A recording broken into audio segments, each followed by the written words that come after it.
మేడ్చల్ జిల్లాలో భార్యను భర్త కడతేరిస్తే అటు ఉత్తరాదిన గ్రేటర్ నోయిడాలో అదనపు కట్నం కోసం అత్తమామలు భర్త ఓ మహిళను చిత్రహింసలకు గురిచేశారు.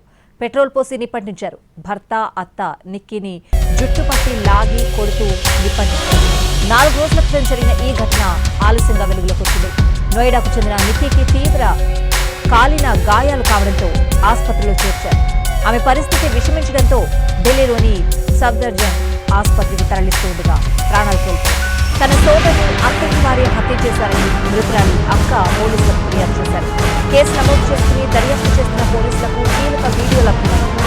భర్త అత్త నిక్కీ చుట్టూ పట్టి లాగి కొడుతూ నిప్పంటించిన దృశ్యాలు కనిపించాయి.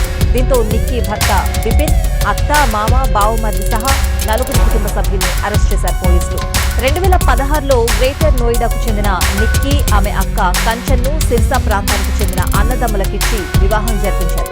కట్నంగా కారు, విలువైన వస్తువులు ఇచ్చారు. అయినా సరే 35 లక్షల రూపాయలు అదనపు కట్నం కావాలని అత్తంటి వారు తరచూ వేధించారు. 4 రోజుల క్రితం అదనపు కట్నం కోసం నిక్కీని ఆమె భర్త బిపిన్, అత్త ఓ గదిలో బంధించుకుంటారు. తన సోదరి నిక్కీని కాపాడేందుకు ప్రయత్నించినప్పటికీ పెట్రోల్ పోసి నిప్పంటించాడని వాపోయింది కంచన్.